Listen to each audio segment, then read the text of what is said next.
kekongruenan, dan kesebangunan.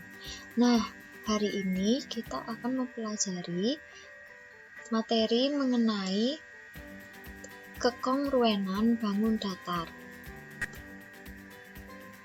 Kekongruenan merupakan dua buah bangun datar di mana kedua bangunan sama-sama memiliki bentuk dan juga ukuran yang sama. Nah, coba amati gambar di bawah ini. Coba diamati gambar di bawah ini.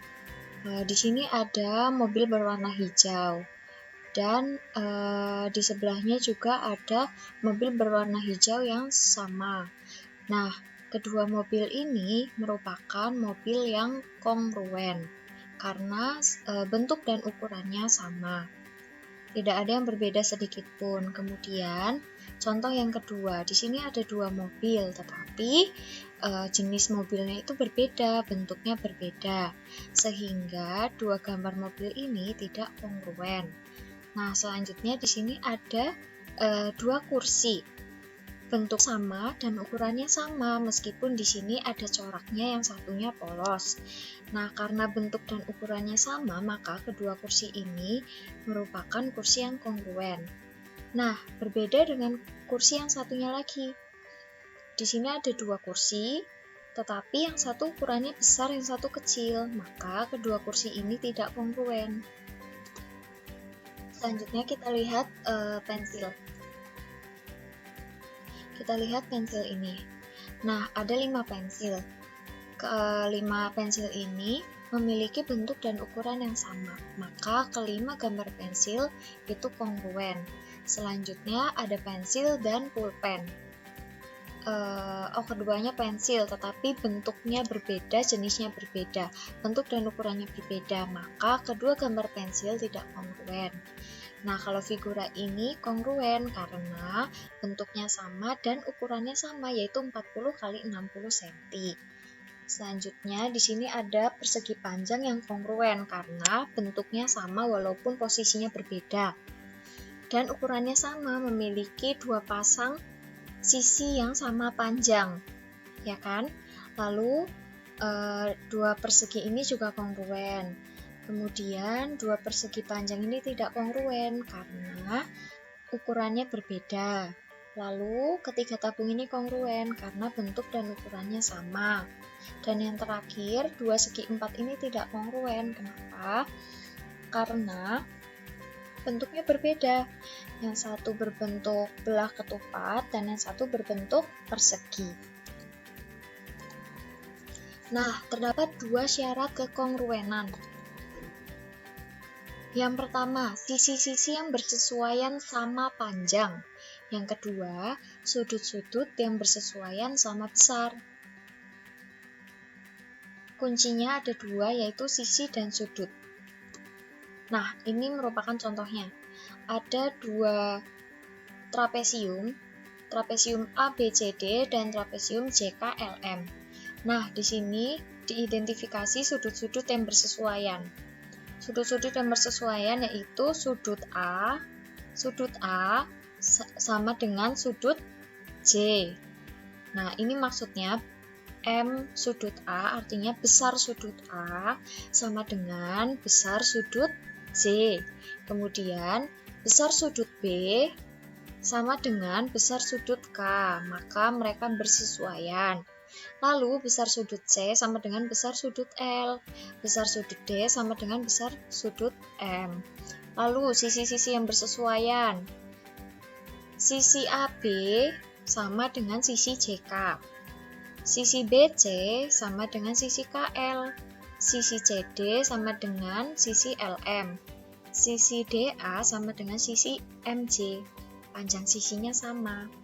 Lalu, jika bangun ABCD dan JKLM memenuhi kedua syarat tersebut, nah ini kan memenuhi syarat nih, sudut-sudutnya bersesuaian dan sisi-sisinya juga bersesuaian, maka bangun ABCD dan JKLM kongruen dan dinotasikan dengan ABCD kongruen.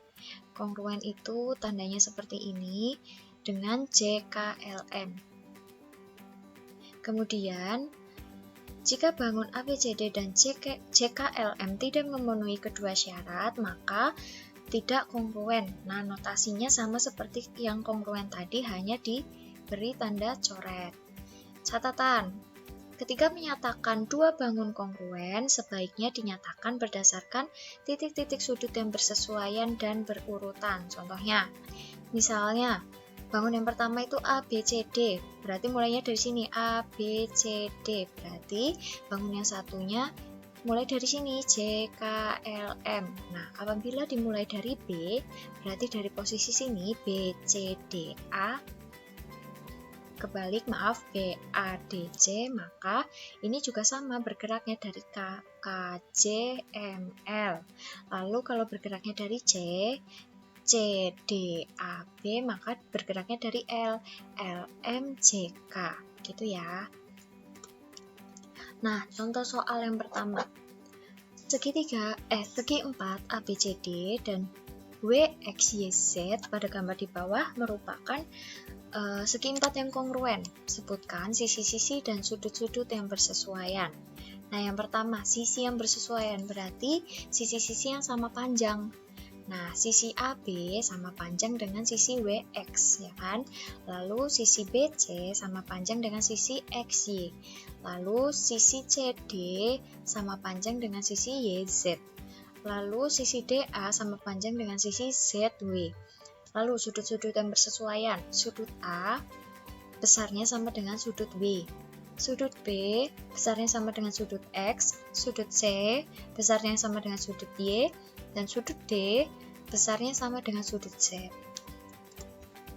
Contoh yang kedua, perhatikan gambar trapesium ABCD dan PQRS yang kongruen di bawah ini. Nah, ini kongruen tetapi posisinya saja yang dibalik. Jadi harus benar-benar diamati.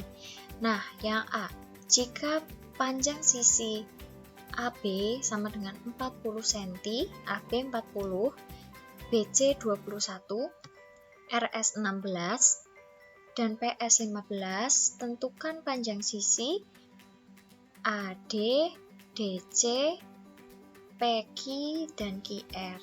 Lalu yang B, jika besar sudut A itu 60 derajat, kemudian sudut B 40 derajat, berapakah besar sudut R dan sudut S? Selanjutnya, besar sudut A ditulis dengan. Nah, untuk soal yang A, kita identifikasi dulu sisi-sisi yang bersesuaian. Nah, AB itu kan sama panjangnya dengan PQ, lalu BC sama panjangnya dengan QR, lalu CD sama panjangnya dengan RS, dan AD sama panjangnya dengan PS. Nah, maka panjang sisi AD yang ditanyakan kan AD, DC, PQ, dan QR. Nah, panjang AD itu kan tadi sama dengan PS. Sedangkan tadi PS panjangnya 15 cm, maka AD panjangnya 15 cm. Lalu DC sama dengan RS 16 cm, berarti DC sama dengan 16 cm. Lalu PQ sama dengan AB, sedangkan AB 40 cm, maka PQ sama dengan 40 cm. Dan yang terakhir, QR sama dengan BC, sedangkan BC 21 cm, maka panjang QR sama dengan 21 cm. Yang kedua, diketahui besar sudut A 60 derajat, besar sudut B 40 derajat.